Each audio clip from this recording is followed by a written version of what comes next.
Certo. Não, ninguém é. É isso que é o irônico, mas eu prefiro mesmo assim. Então, só para contextualizar para quem vai assistir o vídeo, né? A nossa última aula eu tive um problema com a gravação, eu vou retomar o conteúdo da última aula, né? E vou falar um pouco, a gente tinha falado dos procedimentos, Foucault destaca 6 procedimentos de exclusão, delimitação e controle do discurso. Nós tínhamos falado dos procedimentos que ele chama de externos à linguagem, né?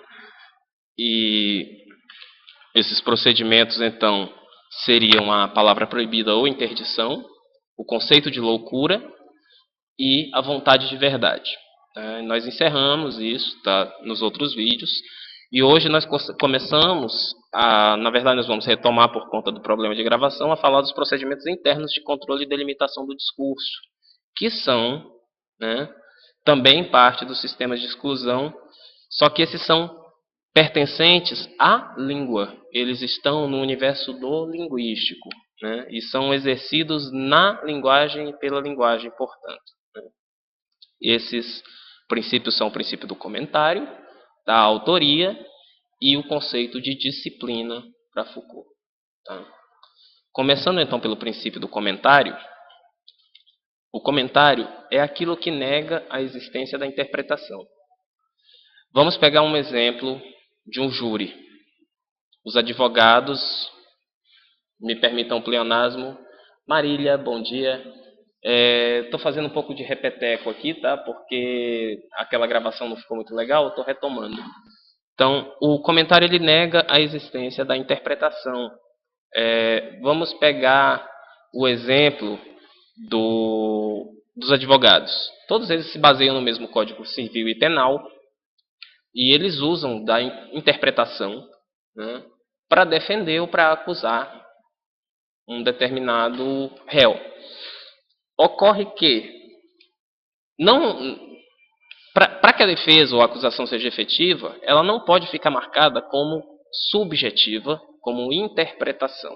Ela tem que ser marcada como a verdade, né? Uma verdade compartilhada numa comunidade. Então eliminam-se as marcas de interpretação para se postular isso é o que está escrito, isso é a lei, né? Ou no caso do discurso religioso, quando o padre ou o pastor ou o monge passa algum ensinamento, ele vai dizer sempre que isso é o texto sagrado. Assim está no texto sagrado. E apaga-se o fato de que existe aí um ato de interpretação do texto sagrado, ou da lei, ou de qualquer que seja o documento, ou qualquer que seja o discurso. Portanto, a linguagem é tomada numa dimensão transparente, unívoca, como se a linguagem fosse sempre uma só e dissesse sempre as mesmas coisas, né?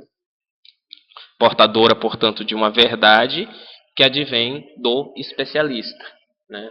O que seria esse especialista? Aquele que está autorizado, né, e, portanto, não está interditado a produzir certos discursos. É ele que vai referendar essa verdade, né? Atribuindo autoridade e organizando, ele tem, autoridade para organizar os sentidos, né? Como eu já falei, eu dei o exemplo dos textos bíblicos, né? Ou do próprio marxismo. Se você pegar hoje, pega o PSTU, se diz marxista, pega o PT, se diz marxista, alguns PSDBistas se dizem marxistas, e afinal de contas o que é o marxismo?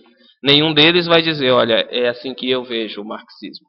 Quase sempre eles vão falar, o marxismo é assim assado, de acordo com a teoria marxista, isso e aquilo. E se apaga, então, essas marcas de interpretação, né? E por quê? Eles negam o fato de que estão anexando seus valores e suas próprias crenças às suas palavras para poder ter essa interpretação associada a essa verdade que eles clamam proferir, né?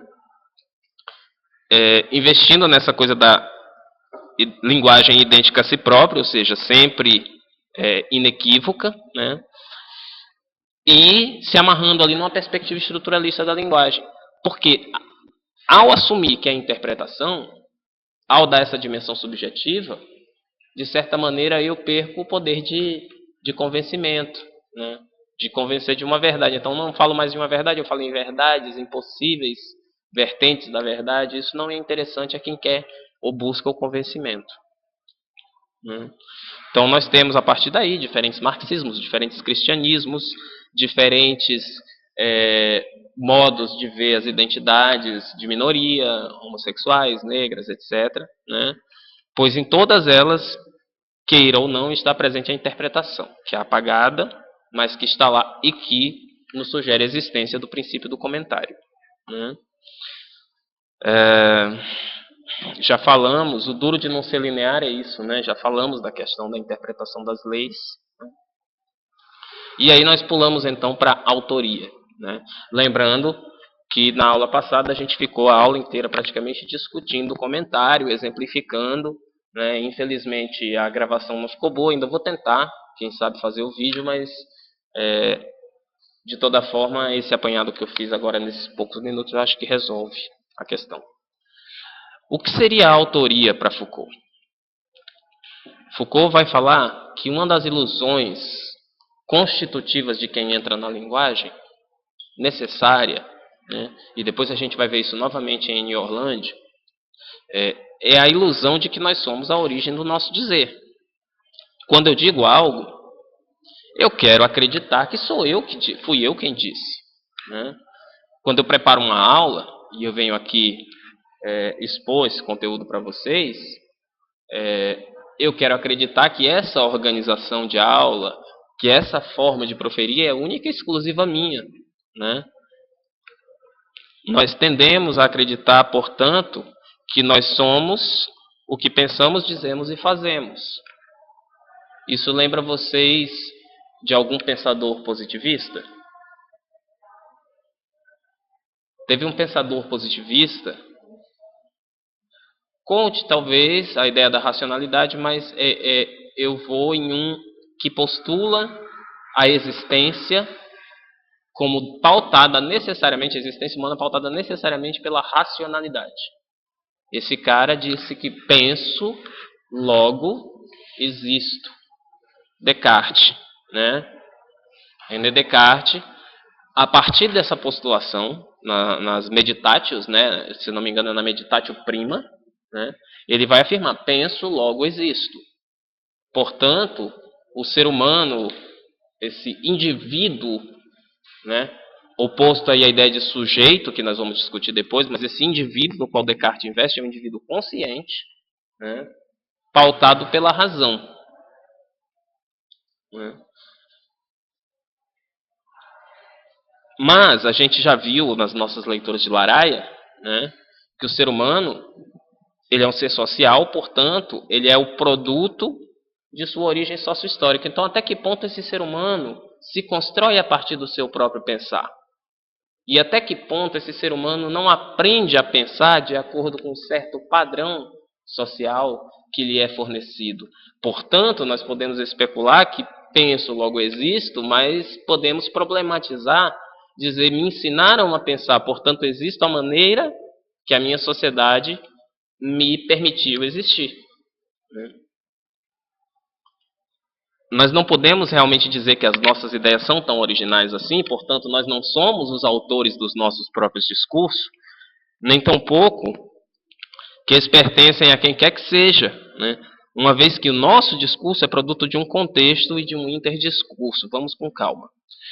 Os nossos dizeres eles são nossos dizeres dados pelo suporte linguagem.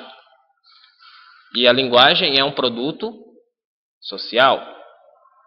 Portanto, a gente precisa compartilhar sentidos. Então, os nossos dizeres, de certa maneira, são coletivos, né?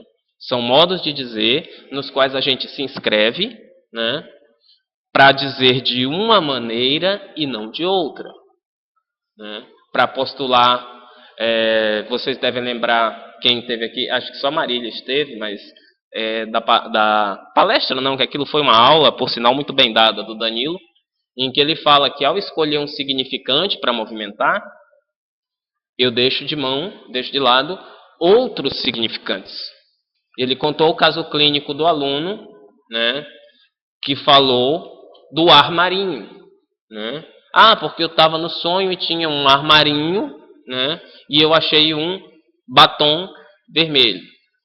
Ao escolher armarinho, quando ele recontou o sonho, ele apagou o armarinho e ele trocou pela prateleira, alguma coisa assim, não lembro o que foi que Danilo. O importante é que ele flutuou esse item lexical. O que era? Um armazém, né? O fato de apagar isso, no caso do psicanalista, pode ser uma pista, né, para entender que sentidos esse sujeito reprimiu, né? Ele silenciou. Guardem essa palavra, esse verbo silenciar, porque ele é chave para a gente em análise do discurso, né? Ele silenciou para contar novamente seu sonho, retirando dali aquilo que o analista depois veio, no caso do Danilo, a interpretar como uma simbologia da escolha homossexual desse aluno. O armarinho, depois analisado, decomposto em pedaços, né, em morfemas, a que se chegou arma, né, e o sufixo inho diminutivo, né, que, portanto, era uma representação que ele tinha ali no sonho da sua opção homossexual que não era bem resolvida. Enfim, nós vamos, depois, para quem está flutuando um pouco nessa história, eu sugiro que assistam o vídeo da aula do Danilo, e aí vocês vão saber exatamente de que caso clínico nós estamos falando, né? Mas vamos ver como isso funciona e o que é interdiscurso, né? A partir de um fato bem novo, bem recente, né? Eu diria literalmente que surgiu ontem, né? E que a gente pode pensar em que universos de interdiscurso cada autor, por favor entendam entre aspas, porque nós estamos questionando a autoria, né, vai se inscrever. Eu vou pegar uns prints aqui para vocês, que eu tirei ontem. Vocês sabem que navegar em Facebook nem sempre é vagabundagem, né? Eu estava trabalhando no Face. Fiquem à vontade, gente. Vocês já sabem.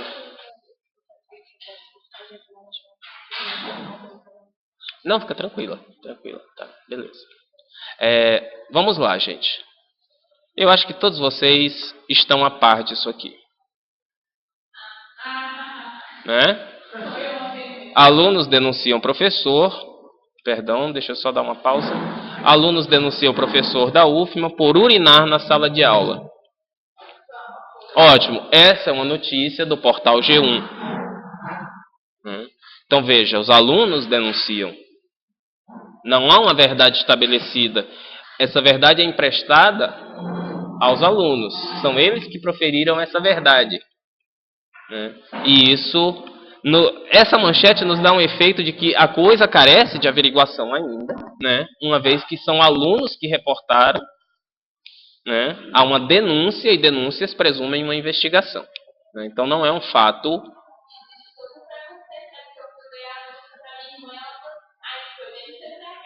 Exatamente, não, eu corri para saber se tinha sido daqui, né? Eu fiquei. Chego já lá, vi sim. Supostamente. Chego já lá no supostamente. Vamos a uma outra manchete. Porque esse é do G1, a gente sabe, o G1 é o maior portal de notícias do Maranhão, né? Enfim, tem toda uma modalização aqui para passar essa notícia. Professor é acusado de urinar na sala de aula.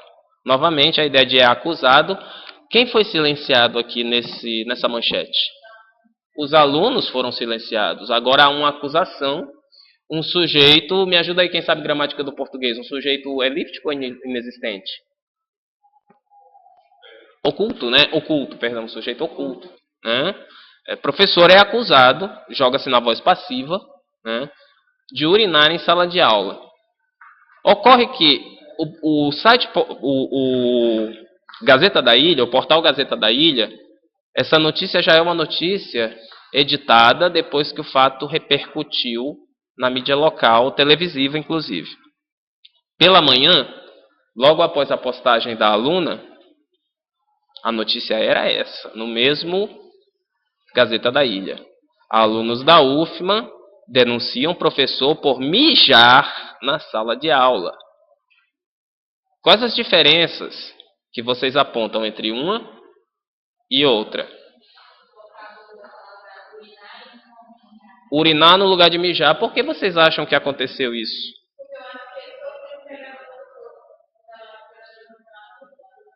Ela usou isso e aí talvez ele emprestou, né? Tomou de empréstimo o vocábulo da própria aluna. Outra possibilidade é que até então a notícia estava restrita ao corpo discente ou aos participantes do grupo do Face que se utilizaram desse vocábulo, portanto esse seria o público-alvo e o léxico desse público-alvo. Informal, regional, diríamos. Regional acho que não é o caso, acho que mijar todo mundo mija, mija aqui no Maranhão, mija em São Paulo. Né? Mijar é feio, e aí nós nos remetemos a um conceito Foucaultiano. Mijar é um discurso interditado. Né? Nós temos aqui a interdição. Mijar, teoricamente, é um palavrão. E eu só estou falando de mijar aqui porque eu estou usando isso, estou pegando a licença acadêmica, porque é esse dizer que está aqui, mas eu jamais falaria mijar num contexto docente normal. Quer dizer, talvez eu falasse, mas muito docente bom por aí não falaria. Né? E que mais que sumiu? Exatamente, os alunos novamente foram silenciados, tira-se o agente que denunciou, alunos da UFMA denunciam, professor é acusado, quem mais sumiu? A instituição desaparece. Ótimo, vamos para o próximo. E isso aqui, notícia de um blog. Do blog samuellcn.blogspot.com. A notícia tem a seguinte manchete: era só o que faltava. Professor da UFMA mija em plena sala de aula na frente dos alunos.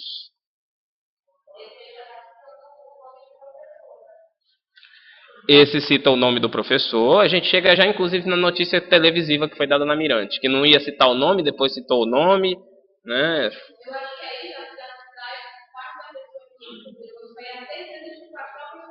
Exatamente. E se eu disser para vocês que o autor do blog é estudante da UFMA? Vocês têm então uma outra perspectiva da notícia. Até então, vocês tinham as notícias passadas por jornalistas, por órgãos oficiais de imprensa. Você passa agora para um blog de um estudante, não sei se desse professor, mas um estudante da instituição, que se marca nesse discurso através da expressão era só o que faltava. Quer dizer, portanto, não falta mais nada. Né? Isso revela o ethos em análise de discurso, principalmente análise do discurso publicitário e jornalístico, fala-se muito no ethos do autor. Isso revela o ethos, ou seja, quem é esse sujeito que escreve, de que posição ele escreve. Por isso a gente poderia entender também a posição de sujeito. Quando vocês lerem em Orlando, eu, na verdade, já estou preparando vocês um pouco para a leitura da INI, porque quando vocês lerem posição de sujeito, são justamente essas perspectivas que se assume para enunciar. Né? Então, ele enuncia do lugar de aluno. Segundo, professor da UFMA mija, o professor é que pratica a ação em plena sala de aula, na frente dos alunos. Agora não são mais os alunos que denunciaram, até então os alunos eram agentes. Eles denunciaram o professor. Agora os alunos são aqueles que recebem a ação da observação, né, do ato supostamente obsceno do professor urinar em sala de aula, mijar usando os termos do blog. Né? Bom, por que tudo... Ah, tem mais um. O próximo, professor flagrado mijando na sala de universidade. Novamente, mais um apagamento. Apaga-se o quê? Nome da instituição. Professor flagrado mijando. O que vocês notam em relação às outras todas manchetes que viram até agora? Professor flagrado mijando na sala de universidade.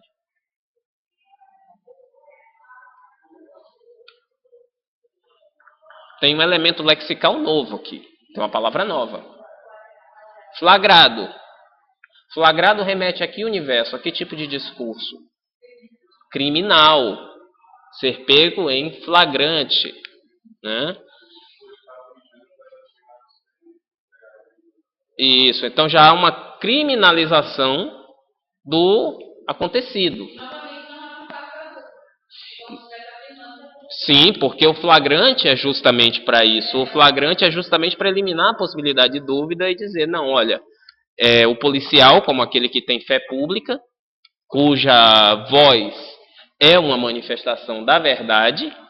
Veja, estamos aqui então voltando naquela questão do desejo de verdade em Foucault. Né? Ele atesta, né, por conta do flagrante delito.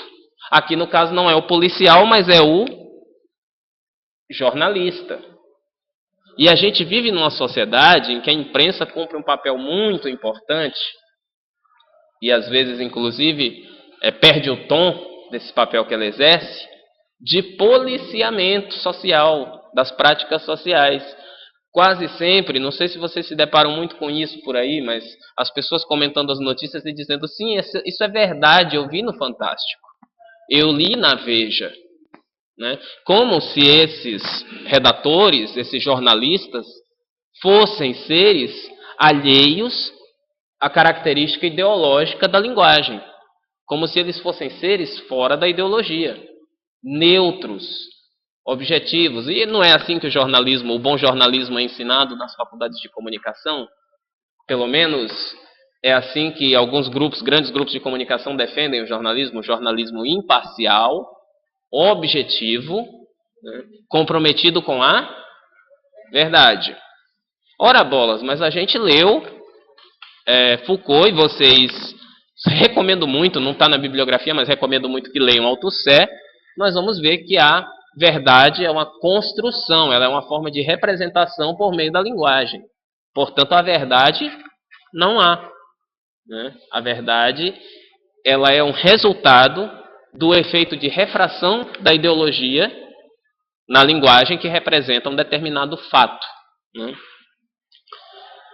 Enfim, por que eu escolhi todas essas manchetes? Bom, primeiro que o assunto acho que bota a gente para refletir sobre um monte de coisa na universidade, mas não é meu foco aqui. É para mostrar justamente o que é o interdiscurso. O interdiscurso são as modalidades discursivas, os léxicos que circulam, a gama de possibilidades lexicais que circulam em cada meio, em cada contexto, em cada grupo de condições de produção do dizer. Falar para alunos é se apropriar de um tipo de discurso. Falar para a sociedade maranhense como um todo é se apropriar de outro tipo, de outra gama de palavras, de outro léxico, né? de outro tom de dizer. Né? Então isso é o interdiscurso. São as possibilidades a que o falante, ou no caso aquele que escreve, pode se filiar para enunciar. Né? Por exemplo, o discurso didático-pedagógico, por vezes, ele é cortado também pelo interdiscurso da psicologia. Não é verdade? Nós temos uma pedagoga em sala de aula, né, Marília? Por exemplo, na questão da... tem aquele mito, né, que tem uma idade de virada ali para se aprender língua estrangeira, que seria aos 12 anos. E se bebe no interdiscurso da psicologia, né, da neurolinguística, para se afirmar esse tipo de coisa. Né? Então há um gesto ali de entrecruzamento, por isso interdiscurso. É um discurso atravessado por outros. Né? Quando Foucault fala, por exemplo, que uma voz fala antes dele, ele está precisamente se referindo a esse conceito de interdiscurso. Né? Ou seja, todos os dizeres e saberes que circulam e circularam antes do que ele vai dizer ali na École de France, no ato da sua posse. Vocês gostaram do meu francês? Je suis pratiquant très monde le français tosco. Por me torner proficient. Né? Então, vamos ler esse trecho porque ele é bem elucidativo. pegar aqui o livro.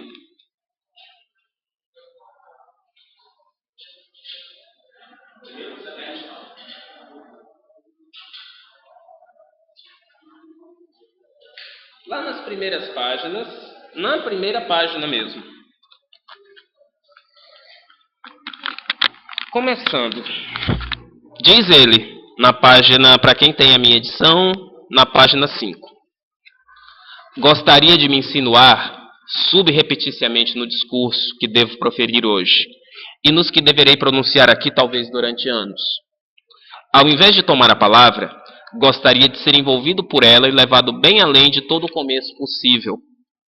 Gostaria de perceber que no momento de falar, uma voz sem nome me precedia há muito tempo. Bastaria então que eu encadeasse, prosseguisse a frase, me alojasse sem ser percebido em seus interstícios, como se ela me houvesse dado um sinal, mantendo-se por um instante suspensa. Não haveria, portanto, começo. E em vez de ser aquele de quem parte o discurso, eu seria antes, ao acaso de seu desenrolar, uma estreita lacuna, o ponto de seu desaparecimento possível. E ele prossegue no segundo parágrafo, lá nas aspas, ele diz o seguinte: é preciso continuar, e eu não posso continuar. É preciso continuar, é preciso pronunciar palavras enquanto as há. É preciso dizê-las até que elas me encontrem, até que me digam: estranho castigo, estranha falta. É preciso continuar, talvez já tenha acontecido, talvez já me tenham dito, talvez já me tenham levado ao limiar de minha história, diante da porta que se abre sobre minha história. Eu me surpreenderia se ela se abrisse. Bom, Foucault está falando precisamente do interdiscurso, de uma voz que o precedia. Que voz é essa? Aqui hoje, nessa aula, também uma voz me precede. E que voz é essa? Nós estamos estudando Foucault. Mas à luz de quem? Nós começamos esse curso por Foucault? Quem foi nossa primeira leitura? O Laraia, o conceito de cultura. Estamos lendo Foucault para tentar entender a relação da língua, do discurso que Foucault fala com a cultura. Saussure também é uma voz que me precede aqui. A partir do momento que eu estou falando de um autor pós-estruturalista, eu tenho que presumir um conhecimento do estruturalismo. E Foucault vai pegar justamente o objeto de trabalho deixado por Saussure, já discutimos isso, inteligentemente de lado para poder dar o status científico à linguística. Né? Então, não basta, o discurso de Foucault não se basta em si mesmo. Ele é parte de um bonde que é pego andando. Como é que você chama esse bonde que a gente pega andando e que a gente morre e ele continua andando para frente? Bonde do Tigrão? Não. É o bonde da linguagem, né? Já dá até um funk, ô Tami. Se você quiser depois ensaiar isso no ukulele, né? É o bonde da linguagem. A linguagem é precisamente a ideia de um transporte coletivo. Sabe o 311 que vocês pegam todo dia? Né? Quando vocês entram nele, por mais que vocês peguem ele na Praia Grande, sempre já tem alguém lá dentro.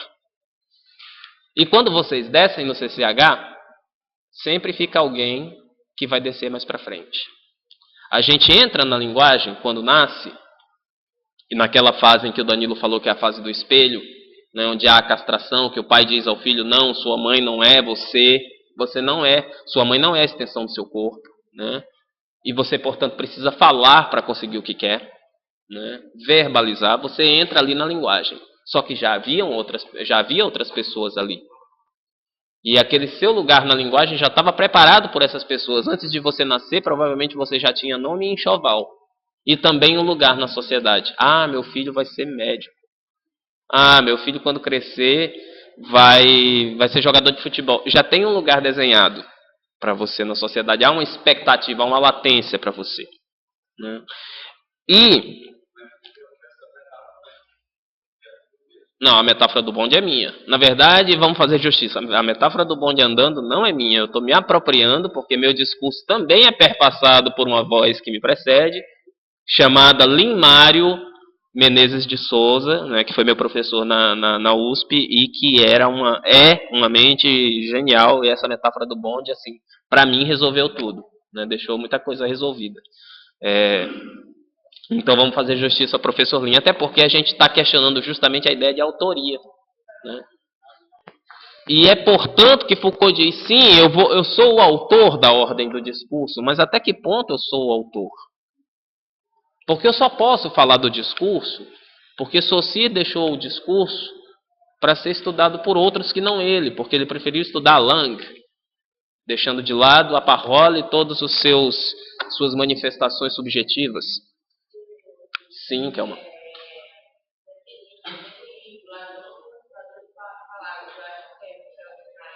Ele fala, por exemplo, sobre a autoria, ele toca sobre a plágio. Não sei se tu vai chegar nessa parte que fala sobre plágio, mas ele diz que quando ele retoma as ideias de Foucault sobre o que é a autoria, né, ele diz que no domínio literário, o autor seria aquele que escreve o livro, no caso, por exemplo, Foucault, quando Foucault escreveu a ordem do discurso, o livro é dele. Mas aí ele toca nesse sentido, de que, na verdade, não é que o Foucault seja anti-autor. Não seja o autor absoluto daquele livro. Há outros discursos, né? Mas que assim, a questão de autoria que ele toca, no sentido em que ele toca, é mais isso, né? Que o autor é o dono do livro original. E que a partir desse livro original, né, a partir desse primeiro livro, sai-se os outros. Os leitores se tornam também autores a partir do momento em que interpretam. Afinal de contas, a gente, desde a Linguística 1, da Introdução à Língua Portuguesa, não sei como chama exatamente a disciplina para vocês, Teoria do Texto Escrito, né, Leitura e Produção Textual, a gente aprende que ler é produzir sentido também. Né? Então, veja, não é que se está aqui falando, pelo amor de Deus, vamos piratear tudo então, porque autor não existe. Embora eu, o Shoa, faça isso, entendeu? Eu me auto-pirateio, então eu me dou o direito de baixar coisa mesmo, né? Mas não é por aí que Foucault está indo, embora uma interpretação radical do discurso Foucaultiano, podemos até discutir se ela é apropriada ou não, leva a certos movimentos que depois eu vou discutir aqui, os movimentos, entre aspas, piratas, os movimentos por software livre, que software livre não é pirataria, é bem diferente, tá? Enfim, mas a gente chega lá. Então, para produzir essa aula, a gente primeiro leu Laraia, eu estou presumindo esse conhecimento. Né? Vocês não leram Descartes, mas eu estou me apropriando dos dizeres dele. Então, o que eu quero dizer com isso? Sobre a autoria. Peraí, gente, que eu preciso me situar aqui nas vozes que me precedem. Vamos pegar um exemplo básico. Tá? Um inventor que cria, sei lá, um determinado software. Ele é o autor daquele software. Ele é o criador, ninguém nega isso. Mas para criar aquilo, ele precisou aprender uma linguagem de programação. Certo? Então existe ali um saber que circulava antes da existência daquele software, no qual ele bebeu para poder criar aquilo. Portanto, aquele autor que foi lido, toda aquela gama de conhecimento adquirida previamente à concepção daquele software, compõe o processo de autoria. Essa autoria que nós estamos falando, então, diferentemente da autoria do cara que assina a capa do livro, Michel Foucault, que é o cara que vai ganhar o royalty, nós estamos falando de um outro conceito de autoria, que é uma autoria coletiva. Você só é autor porque houve outros autores antes de ti. Assim como a gente só fala, só produz discurso, porque existem outros discursos antes de nós, aos quais nós nos filiamos, para produzir o nosso dizer. Mas aí Annie Orlandi, que é a próxima leitura de vocês, vai falar justamente que é necessário esquecer desse fato. Ela vai falar em 2 esquecimentos constitutivos do ato de enunciar. O primeiro esquecimento Eu não sei se eu vou dar na mesma ordem que em Orlando, tá? Mas um desses esquecimentos é o esquecimento de que nós não somos a fonte do nosso dizer. Tudo que nós dizemos está pautado pelos nossos valores, né, que nos foram passados por meio dos dizeres aos quais nós fomos expostos e, portanto, já foram ditos. Estão pautados pelo nosso conhecimento de mundo, pelas nossas leituras, etc, etc, etc. Portanto, já foram ditos. O que eu digo aqui para vocês hoje já foi dito para mim na aula de Língua e Cultura em 2000 e não interessa, né? Portanto, eu apenas removimento e atribuo características minhas a esse dizer. E invisto na ilusão de que eu sou o autor desse diálogo aqui, que eu sou o autor dessa aula.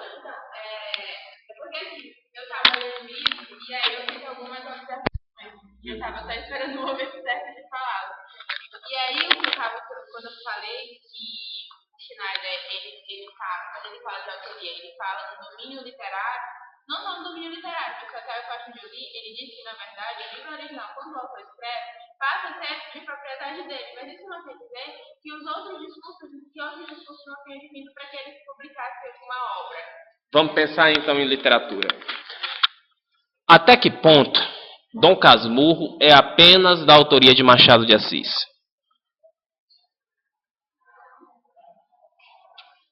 Se fosse, e se Dom Casmurro fosse uma obra que bastasse a si própria, jamais haveria a possibilidade de se fazer literatura comparada. Tem uma moça chamada Ellen Caldwell, uma acadêmica americana chamada Ellen Caldwell, que escreveu sobre o Otelo brasileiro de Machado de Assis. O que Machado de Assis tem a ver com Shakespeare? Tem só tudo, né? Tem só tudo. O tema da traição, a questão de se confabular contra alguém, né? A única questão é que em Otelo fica claro e evidente que houve uma trama de Iago, né, para levar Otelo à sua ruína. E em Dom Casmurro, ninguém trama contra Bentinho porque ele próprio é vítima das suas dúvidas, das suas crises. E não há uma resolução porque até hoje ninguém sabe se Capitu traiu ou não traiu, né? Então você tem aí Ellen Caldwell fala na relação de Machado com Shakespeare. Eu, como não especialista da literatura, eu posso apenas especular, mas me permitam especular, há um pouco também de Agatha Christie em Machado. Essa questão do desvendar o mistério, né, de ficar essa dúvida que gera, de certa forma, o interesse do leitor para saber, e afinal, traiu ou não traiu, qual é a solução do caso, né? Tem muito do romance policial, claro, não tem o elemento policialesco, mas tem a questão do descobrir a verdade, né? Machado, talvez, ao não dizer a verdade, quem sabe ele não estava já, mesmo antes de Foucault, contribuindo para nos mostrar que verdades são subjetivas. Cada um vai ter a sua verdade, né? Então, se a gente for levar esse conceito de autoria ao pé da letra, e aí alguns grupos anarquistas e militantes dos movimentos piratas, que é bem diferente do movimento software livre, depois eu falo, mas os militantes que defendem, por exemplo, a manutenção de sites como Hasta la Vista, que soltam programas pirateados, com as seriais reveladas, né, para que você possa fazer uso sem pagar. Os defensores do Rapid Share, Mega Upload da vida, eles vão argumentar pela teoria Foucaultiana, por uma interpretação que pode até ser questionável, mas é uma interpretação. Toda interpretação é questionável pelo simples fato de sê-la, né? Então eles vão alegar que, olha, é o seguinte, se tudo tem direito autoral, então vamos lá. Você só produz software porque você aprendeu na faculdade, então seu professor tem direito a uma parte do royalty. Só que o seu professor só pôde te dar aula porque outros professores ensinaram para ele e você também aprendeu de outros professores no ensino médio para poder chegar na universidade. Então os professores dos seus professores e os seus professores do ensino médio, e não só os universitários, também merecem royalties. Mas os seus professores tiveram outros e por aí vai. Ou seja, todo mundo vai ter que ter royalty daquilo. Ou seja, é melhor que ninguém pague royalty de nada. E tudo circularia livremente. Seria a ideia utópica. Utópica, é bom que se diga, numa sociedade capitalista isso é impraticável. Mas que bom seria se fosse praticável, da livre circulação do conhecimento. A universidade, a ética universitária acadêmica, por assim dizer, é um pouco isso. Você não paga para ler uma revista científica. Paga se você quiser assinar, mas você tem ela à disposição na biblioteca. Por outro lado, por que o plágio é considerado um crime?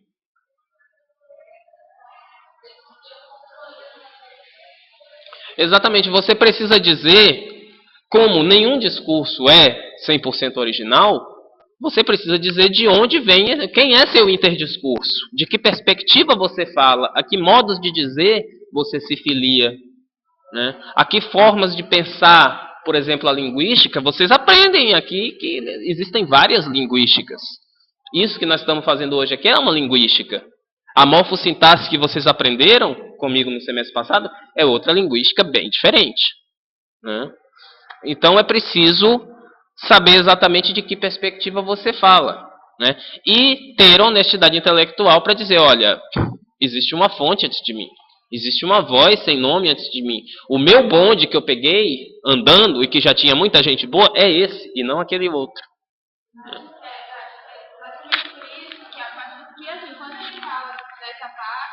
Ele tenta defender qual seria a função do autor em relação a uma obra, ele também diz que esse autor ele tem um nome próprio, ele parte do já dito e que se tem um falso reconhecimento de que ele é o autor absoluto daquele desenho.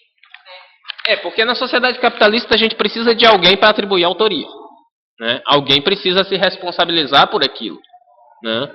Mas vou contar um negocinho para vocês. Tem alguns livros aí do Plano Nacional do Livro Didático cujo autor é um mero pseudônimo. O livro de Química do Ricardo Feltri. Ricardo Feltri não existe. É um pseudônimo.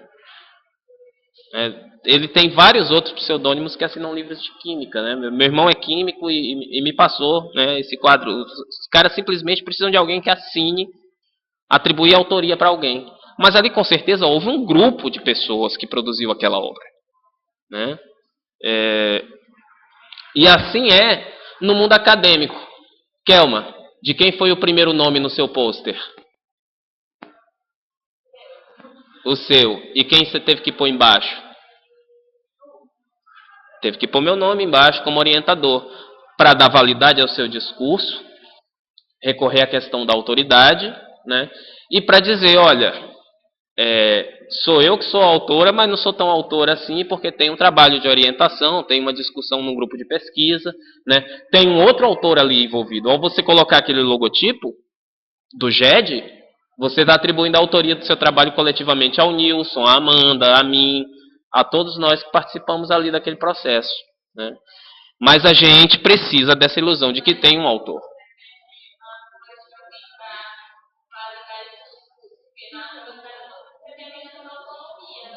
Uhum.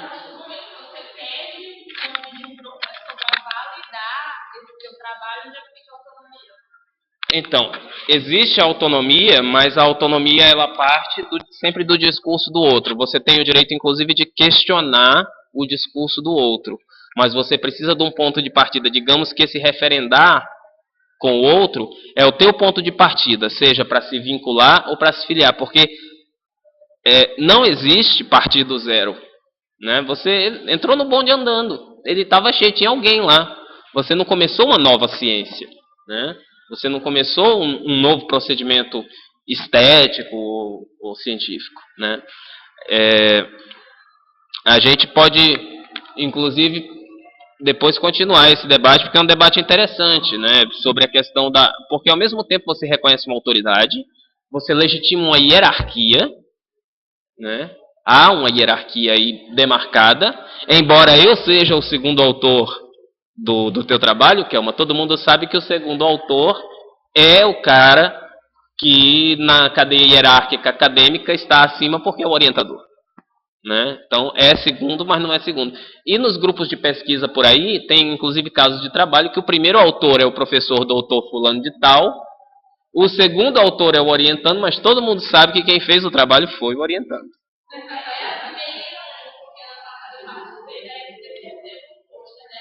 Aham. Fiz o trabalho todinho e tinha a questão da organização que tinha que colocar o nome do orientador em primeiro e do aluno depois.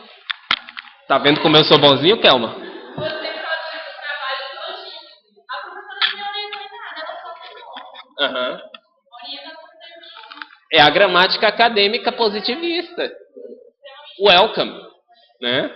Mas assim, tá vendo, Kelma, como eu sou bonzinho, eu quero ser só o segundo autor. Né? Tá vendo? Eu sou...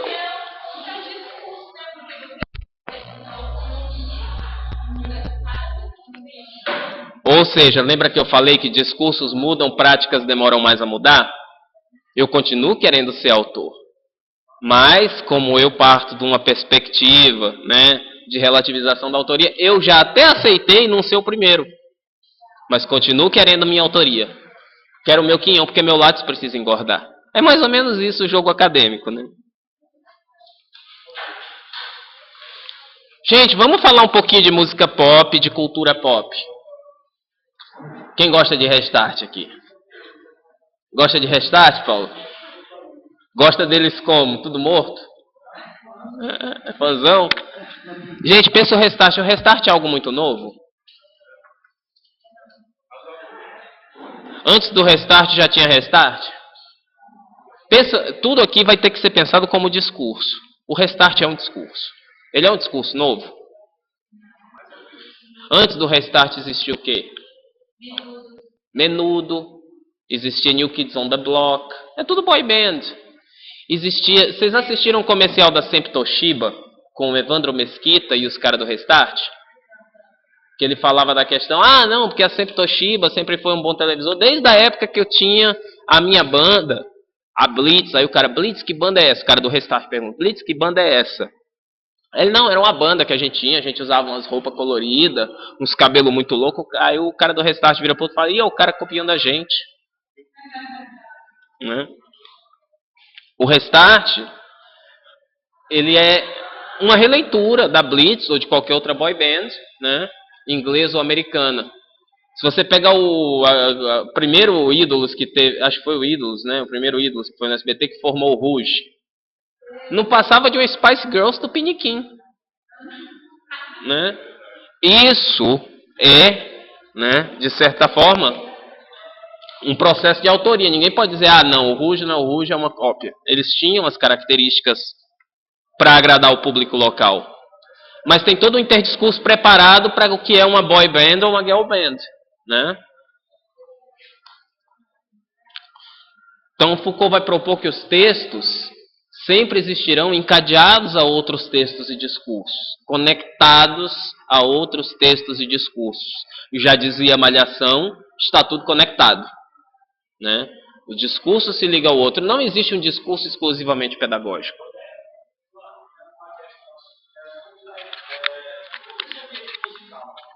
Tem uma banda chamada da época dos anos 80 que dizem que o black metal isso não é questão. Hoje em dia existe uma banda nos anos 2000 chamada Apocalypse Race, que o pessoal diz que ela copia a outra justamente por conta de visual, por conta de motivo sonoro, mas assim, eu não concordo com a ideia de que fala cópia, como falar ferida, Releitura. É uma releitura, e não uma cópia, como muitos falam. Isso é como se fosse para diminuir o trabalho da pessoa que faz hoje em dia só porque é alguma releitura que a pessoa faz. A gente fica sempre no campo da interpretação subjetiva. Uns vão ver como cópia, outros como releitura, mas, por exemplo, se você pega o Beatles Forever, né, que é uma banda aqui de Belém, o Beatles Cover, você vai falar que é só cópia? Os caras têm todo um trabalho de interpretação teatral. Né? Eu assisti um show do Beatles Forever em São Paulo, no Sesc, e os caras são muito bons porque eles não fazem só a parte musical, eles incorporam os personagens. Então, ali há uma releitura e há uma mixagem de gêneros. O gênero música e o gênero teatro. né? Então, é bem questionável. O que eu quero que vocês entendam, então, é que interdiscurso, e se não deu até agora, espero que dê agora a partir da análise morfossintática, inter, né, aquilo que passa por discursos, né, ou seja, discursos que se interconectam. Quando eu falo, por exemplo, no método de ensino behaviorista, como eu falei na minha monografia de graduação, esse método de ensino, quando ele surge, ele bebe em duas fontes, pelo menos. Na linguística, porque ele se pretende para ensinar a língua. E ele bebe na psicologia, na teoria comportamental, de que a língua é um hábito que pode ser adquirido por imitação e treinamento, né? Se você pegar, por exemplo, os discursos que surgem no Facebook, né, ali há uma série de vertentes que você pode puxar nos discursos dessas pessoas que, por exemplo, postam notícias. Elas não são necessariamente o autor da notícia, mas elas compartilham a notícia. Até que ponto ele não cumpre função jornalística? Ele não está se vinculando ao discurso jornalístico, mesmo sem ser jornalista, né? Ou uma revista sobre educação, como a revista Nova Escola. Aquilo é jornalismo ou aquilo é pedagogia? Não existe um único discurso puro. Todos nós precisamos amarrar o nosso dizer em vários pedaços de discurso. Nosso discurso é uma colcha de retalhos de vários campos discursivos, de várias formações discursivas. Isso precisamente é formação discursiva. Então, um interdiscurso é, em um enunciado, a articulação de modos de dizer que vêm de várias formações discursivas. Ficou claro? Formação discursiva do pedagogo, formação discursiva do crítico literário, a formação discursiva do jornalista, do jurista, do médico e por aí vai, né? Então, esses textos, né, desses supostos autores que nós estamos aqui problematizando, dizem o que já foi dito antes, porém também dizem algo a mais.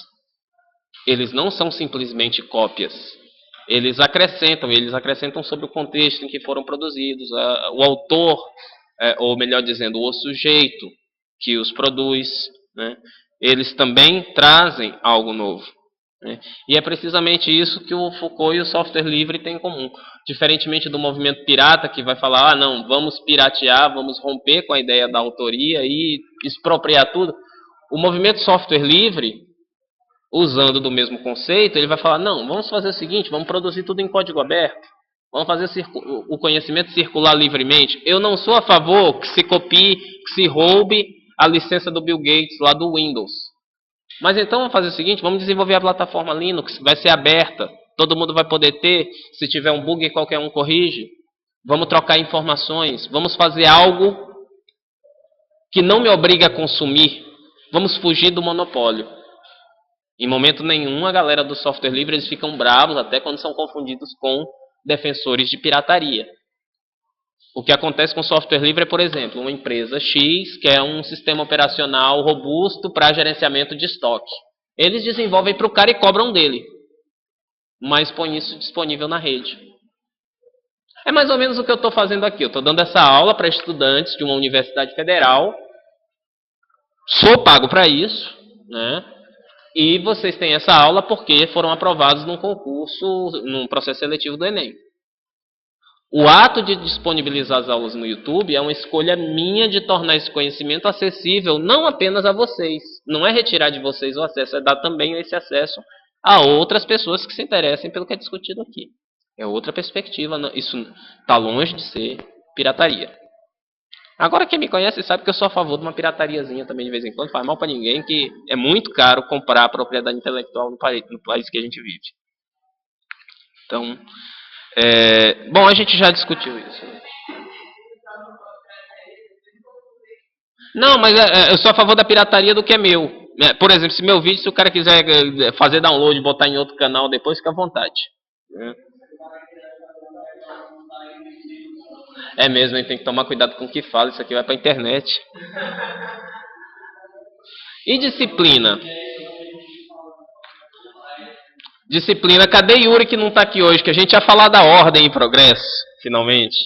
Conceito de disciplina. O que vocês entendem por essa palavra disciplina? Ah, professor, hoje eu vi um relato, né, de uma aluna minha, professor, não estou aguentando meu estágio. Aqueles alunos, eles mesmo se chamam de cão. Eles não têm disciplina. O que é disciplina?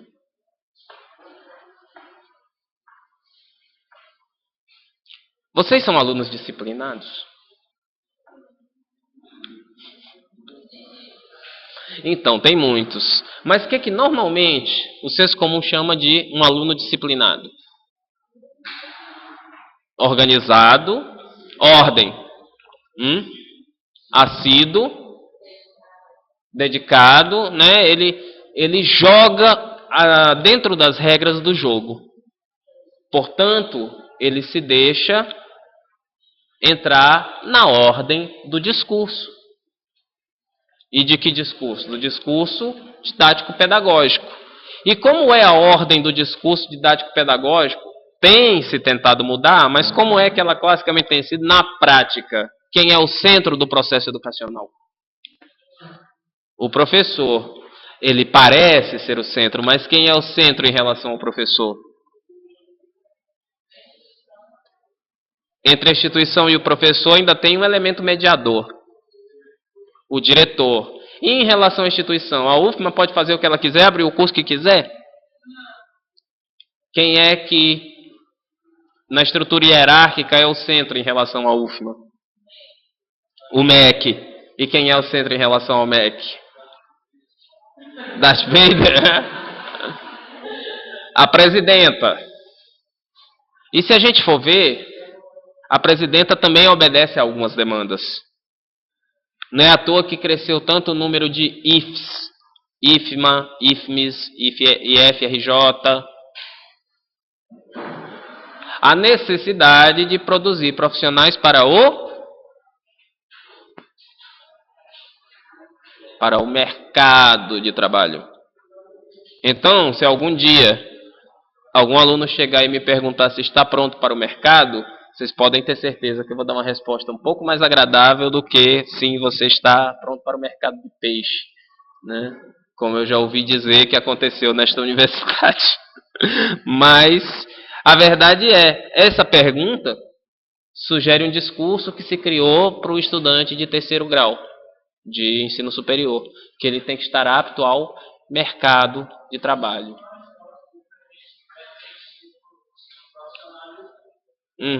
Ensino profissionalizante, exatamente. Mas enfim, a disciplina, voltando aqui à nossa ideia de disciplina, a disciplina é um conjunto de métodos, de abordagens, de formas de proceder, de conceitos que funcionam para produzir um meio isolado de ação.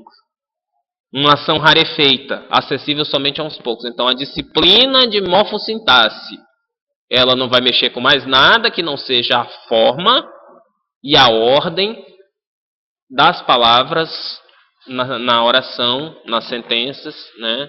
E das palavras no seu processo de composição. Está delimitado ali um campo.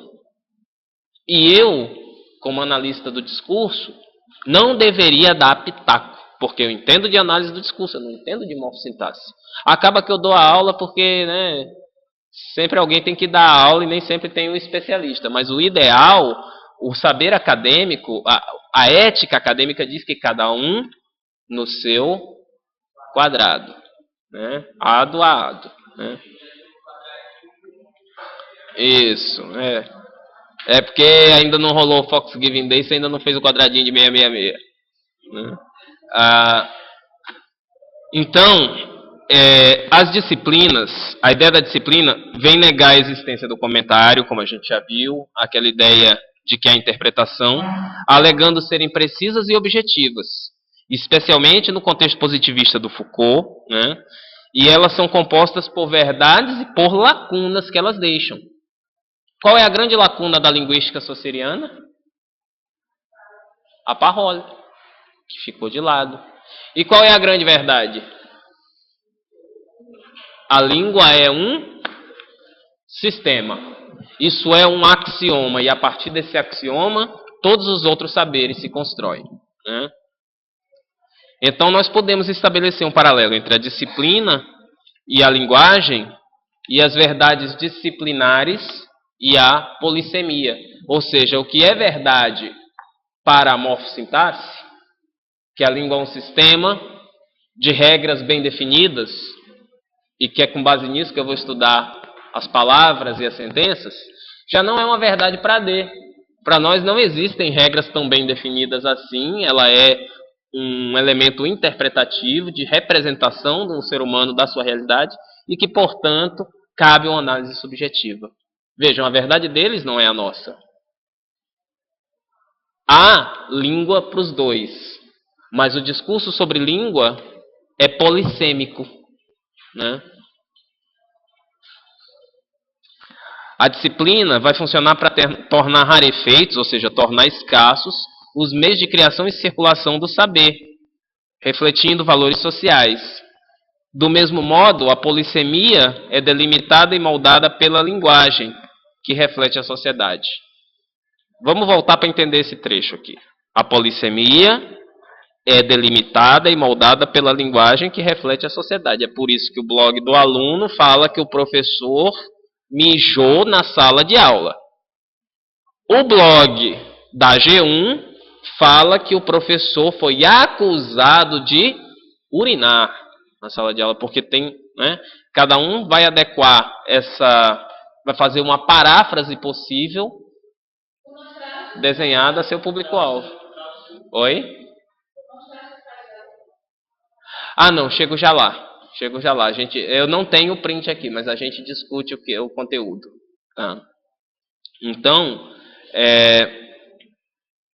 nós, academia, por exemplo, para ficar aqui num exemplo caseiro, nós estamos todos restritos, bitolados, né? Nós somos todos baitolados. Né? A baitola já... Depois eu conto para vocês a história de onde vem a palavra baitola, que é justamente da palavra bitola, né? Baitola. Acho que a maioria de vocês já sabe, que eu já contei nos corredores por aí. Né? Nós estamos bitolados pela disciplina em nossa busca pela verdade. Tudo que a academia quer é buscar a verdade. É provar. Mesmo nós da AD, que questionamos que a verdade é relativa, né? Que a gente vive tentando, como disse Falcão, provar por A mais B, que A mais B não prova nada. Provar por meio da linguagem não transparente, da linguagem subjetiva, da linguagem que é opaca, que a minha interpretação daquele fato é consistente, é sólida, né?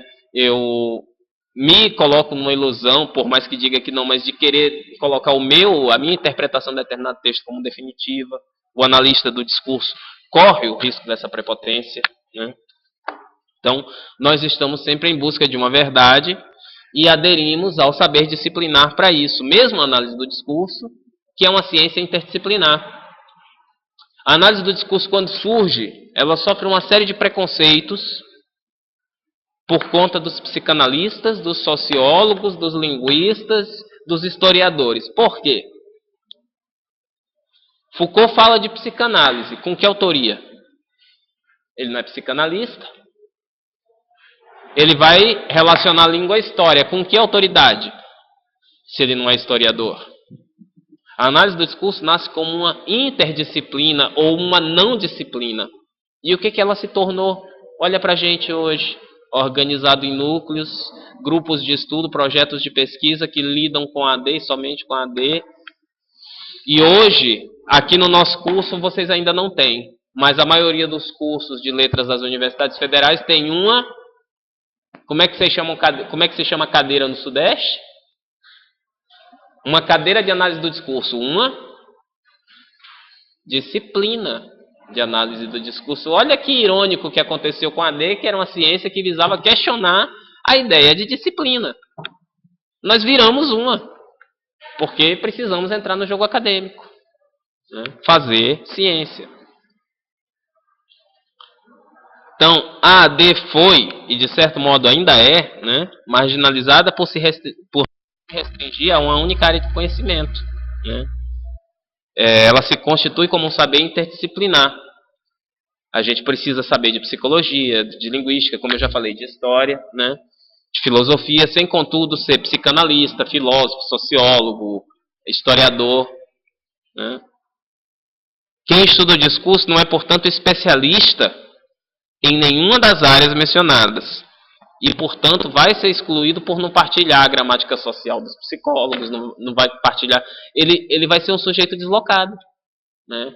Essa é uma das tendências, é uma das possibilidades que está colocada, né? Principalmente se você pensar no surgimento da AD nos anos 60. Né?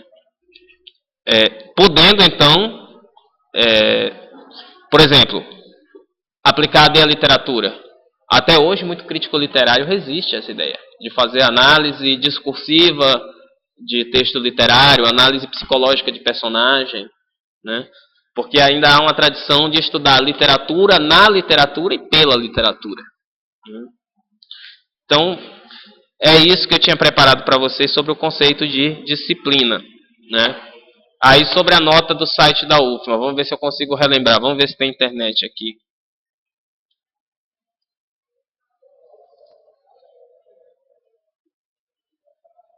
Fiquei realmente devendo a voz oficial da instituição, né? Mas eu tô com... Eu não tô nem aí que vai gravar, não. Eu tô com bastante esperança com esse negócio do professor que mijou na sala de aula, ou que urinou. A ética docente manda que eu use o verbo urinar, né? Porque, quem sabe, mais pra frente, começam a pegar também aqueles que, porventura, venham a... na sala de aula. Ou melhor dizendo, no sentido figurado, né? Na aula, né? Porque tem muita gente por aí para vocês. Ah, já era, do Saraiva. Seu Saraiva, né? Pois é. O rapaz já está de licença médica já. Aqui é o seguinte, acontece isso, põe logo de licença médica, fica beleza. Gente, tá muito ruim a internet. Não sei se eu vou conseguir acessar.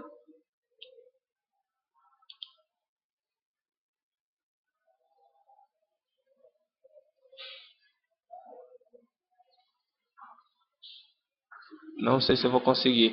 Mas enfim, Lívia, você lembra da nota? O que dizia a nota? Nota a respeito de um professor supostamente designado. Esse supostamente, inclusive, a gente encontra também, vamos novamente no print, na notícia dada pelo G1. Né? Olha só, deixa eu ver, é no corpo do texto, mas a gente pode talvez achar aqui.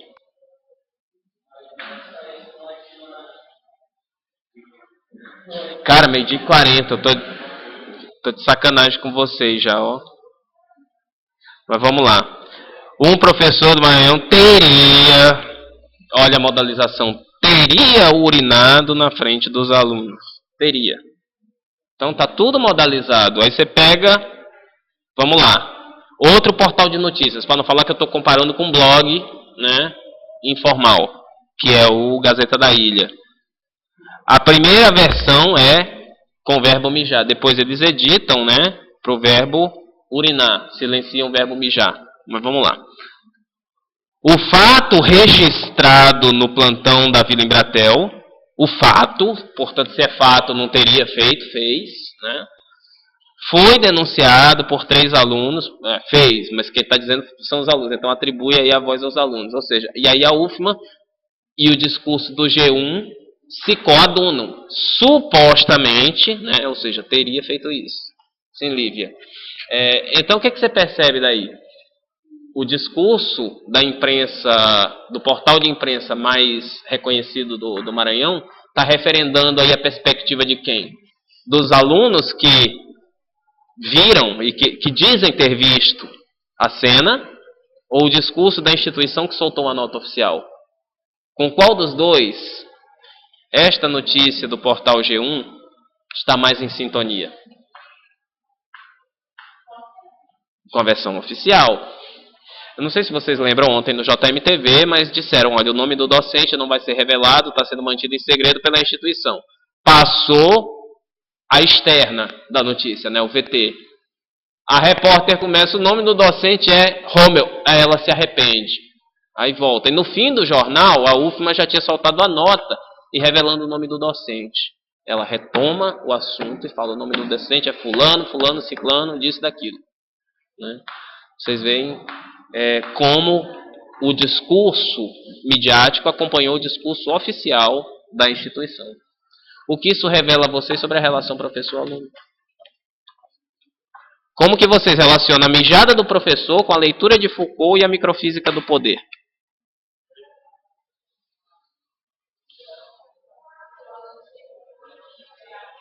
O aluno é a voz que merece, não diria que é a voz do descrédito, mas é a voz que merece o menor crédito em relação à voz oficial da instituição.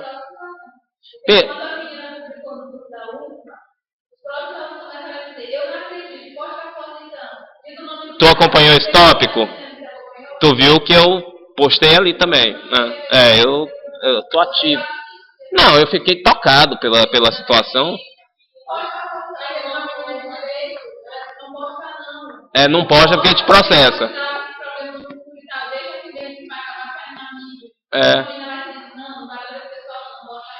Porque dá uso indevido da imagem, né?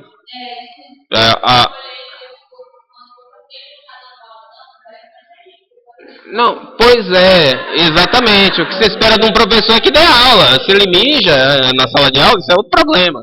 Agora, desde a hora que eu vi essa notícia, que eu falei, gente, como que eu posso transformar esse limão numa limonada? Né? Na hora que eu vi a notícia, eu falei, não, isso aqui tem que ser tema de aula minha, por quê? Na aula anterior, a gente tinha falado dos tabus. E urinar é um tabu. Tinha uma comunidade no Orkut que chamava Sandy Não Caga. Né? Por que vocês acham? Porque, assim, celebridade, teoricamente, autoridades não têm necessidade. Né?